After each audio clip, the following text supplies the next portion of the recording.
शेतकरी बंधूंनो नमस्कार.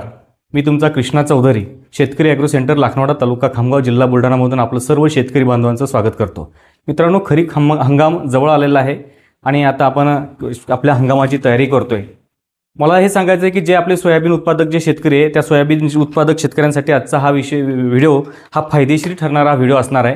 कारण आजच्या व्हिडिओमध्ये मी तुम्हाला बीज प्रक्रियाविषयी माहिती सांगणार आहे आणि बीज प्रक्रिया आपण कशी करायची, आपण औषध लावायचं कसं, याविषयी आपण थोडक्यात माहिती पाहणार आहोत. जशी बाळाला आपण लस देतोय आणि बाळाला लस देणं जेवढं महत्त्वाचं समजतोय तसं पेरणीपूर्वी बियाला आपण बीज प्रक्रिया केली पाहिजे, तेवढं महत्त्वाचं ते असते.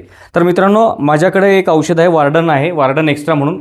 बेस्ट ॲग्रो या कंपनीचं हे वार्डन एक्स्ट्रा नावाचं औषध आहे. या वार्डन एक्स्ट्रा या औषधामध्ये जे कंटेंट्स येतात ते कंटेंट ट्रायफ्लोस्ट्रोबिन आणि थायपोनेट मिथाइल आणि थायमोथॉक्झान अशा प्रकारचं हे 3 प्रकारचं हे औषध येते. आता मित्रांनो, या 3 प्रकारचं हे औषध असल्यामुळे आपल्याला या औषध वापरल्यामुळे आपल्या पिकाला कशा प्रकारचे फायदे होतात, आपण यामुळे आपले पीक कसं सुदृढ राहते, तर याविषयी आजच्या व्हिडिओमध्ये आपण संपूर्ण जाणून घेणार आहोत. तत्पूर्वी आपण हा व्हिडिओ आपल्याला कसा वाटला, चॅनलला आपण जर नवीन असाल तर आपण नक्कीच या व्हिडिओला लाईक आणि शेअर करा.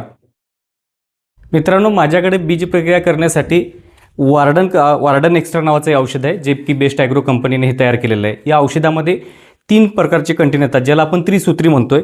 त्यामध्ये सगळ्यात अगोदरचे जे कंटेन येते ते ट्रायक्लोस्ट्रोबिन आहे, त्यानंतर थायपोनेट मिथाइल आहे आणि थायमोथॉक्झान आहे. अशा प्रकारचं 3 औषधांचं मिश्रण तयार झालेलं एकमेव असं औषध आहे. या औषधामुळे बीज प्रक्रिया केल्यानंतर गेल्या वर्षी आपण पाहिलं असेल की बऱ्याच ठिकाणी सोयाबीन उत्पादक जे शेतकरी बंधू होते त्यांना मोठ्या प्रमाणामध्ये जमिनीच्या आतमध्ये येणारी बुरशी असेल तर याचा मोठ्या प्रमाणामध्ये प्रादुर्भाव जाणवला होता. जर आपण ह्या प्रकारची बीज प्रक्रिया जर केली तर या प्रादुर्भावापासून आपण थोड्या प्रमाणामध्ये याचा बचाव होऊ शकतो. आपण बीज प्रक्रिया कशी करायची ते पाहून घेणार आहोत. आपण हे औषध फोडून घेतलेलं आहे.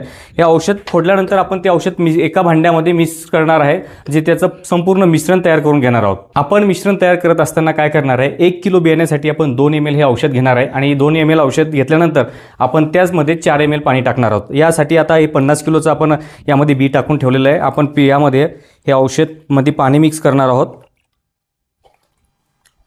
पाणी मिक्स झाल्यानंतर आपण 100 ml औषध घेणार आहोत.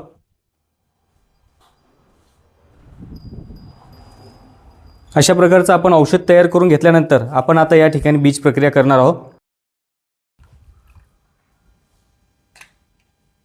या पद्धतीने आता हे मशीन चालू झालेलं आहे आणि या मशीनमध्ये आपण आता औषध टाकणार आहोत आणि हे औषध अशा पद्धतीचं आपण टाकल्यानंतर या ठिकाणी तुम्ही पाहू शकता आता की ही बीज प्रक्रिया सुरू झालेली आहे आणि बीज प्रक्रिया करता करता आपल्याला हे पाहू शकतो आपण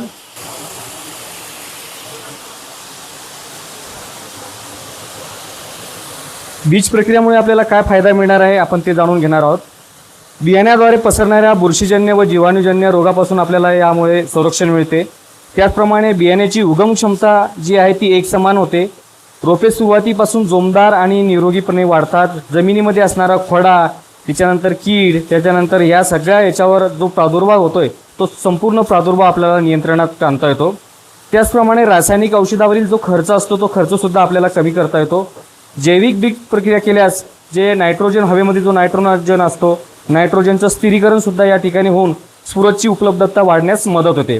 त्याचप्रमाणे प्रतिकूल परिस्थिती पिकाला तग धरण्याची क्षमता वाढते.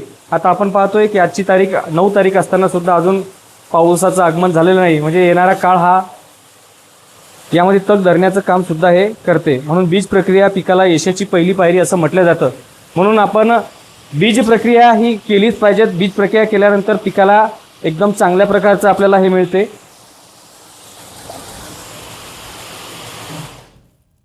एकदम सुक्क झालेलं आहे, तुम्ही पाहू शकता. सगळ्या दाण्याला पूर्णपणे औषधात लागवड झालेली आहे आणि हाताला सुद्धा ते लागत नाही, आपण पाहू शकता. अशा प्रकारची बीज प्रक्रिया शेतकरी बांधवांना आपल्याला या हंगामामध्ये करायचं आहे. मी सर्व शेतकऱ्यांना विनंती करतो की आपण नक्कीच आपल्या शेतामध्ये सोयाबीन पेरत असताना पेरणीपूर्वी बीज प्रक्रिया करावी. जर तुम्हाला यासारख्या नवीन व्हिडिओची माहिती हवी असल्यास आमच्या शेतकरी ॲग्रो यूट्यूब चॅनलला सबस्क्राईब करा, लाईक करा, शेअर करा. धन्यवाद.